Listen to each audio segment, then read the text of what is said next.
بسم اللہ الرحمن الرحیم۔ تم ہنسو گے کہ یہ کمزور سی آواز ہے کیا؟ تم ہنسو گے کہ یہ کمزور سی آواز ہے کیا؟ جنجنایا ہوا تھر آیا ہوا ساز ہے کیا؟ جن اسیروں کے لیے وقف ہے سونے کے قفس، ان میں موجود ابھی خواہش پرواز ہے کیا؟ صدر فہم و ادراک اور ایوان قدار و بیباد، اس مقدس ایوان میں موجود میرے آزاد وطن کی غلام قوم کے فرزندوں، آج کا موضوع الفاظ کی جادوگری نہیں بلکہ ایک ایسا سوال ہے کہ جو اس مقدس ایوان میں بیٹھے ہوئے جشن آزادی کا راگ الاپنے والے مردہ ضمیر انسان کو گزشتہ 76 سالوں سے جھنجھوڑ کر یہی پکار رہا ہے کہ کیا اس لیے تقدیر نے چنوائے تھے تنکے کہ بن جائے نشے من تو کوئی آگ لگا دے۔ صدر علی وقار، آزادی محض میرے لیے ایک تاریخ نہیں بلکہ یہ وہ مقدس امانت ہے جو میرے بزرگوں نے میرے حوالے کی ہے، اور یہ امانت مجھے ذمہ داری کے ساتھ اپنی نسلوں تک منتقل کرنی ہے۔ آزادی ایک ایسی سہارے ہے کہ جس کی تلاش میں کئی ستارے ڈوب گئے۔ آزادی ایک ایسا پیغام ہے کہ جو مجھ تک پہنچانے کے لیے کئی قاصد راستے کی دھول ہو گئے، کتنے دل ملول ہو گئے اور کتنے اشک بے مول ہو گئے، کیونکہ ملا نہیں وطن پاک ہم کو تحفے میں، جو لاکھوں دیپ بجھے ہیں تو یہ چراغ جلا۔ صدر علی وقار، ایک مسلمان اللہ اور رسول صلی اللہ علیہ وسلم کے سوا کسی کا غلام نہیں ہو سکتا، نہ امریکہ کا، نہ یورپ کا، نہ اسٹیبلشمنٹ کا، نہ شریفوں کا، نہ زرداریوں کا، نہ بھٹوز کا، نہ عمرانوں کا، اور نہ کسی سیاسی جماعت کا، نہ پنجابیت کا، نہ سندھیت کا، نہ بلوچیت کا، نہ پشتونیت کا۔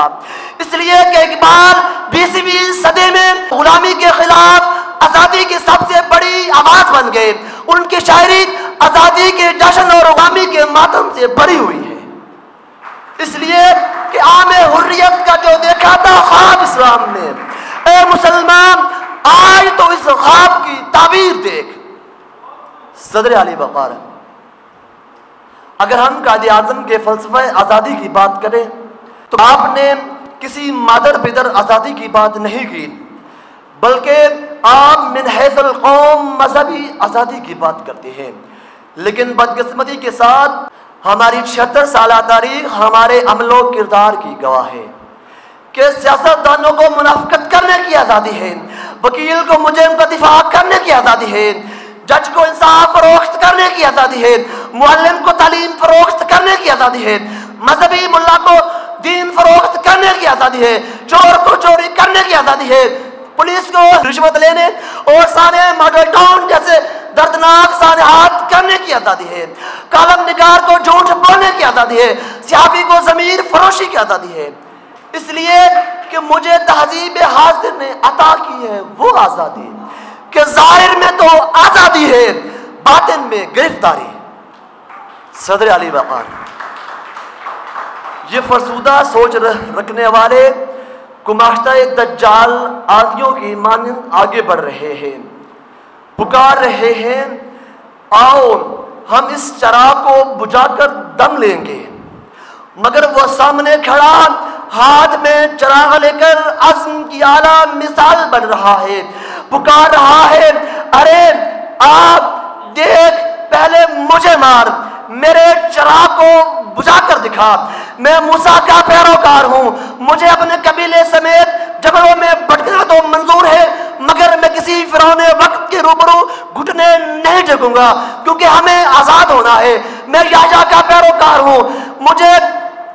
میں یحییٰ کا پیروکار ہوں، مجھے تیز دھار آرے سے تو کاٹا جا سکتا ہے لیکن میرے لہو میں مچلتے سچ کو دبانا ناممکن ہے کیونکہ ہمیں آزاد ہونا ہے۔ میں آخری نبی الزمان پیغمبر پر راہبر دام و مقام مانتا ہوں کیونکہ میرے نظریات کو دبانا، دفنانا، خریدنا ناممکن ہے، کیونکہ ہمیں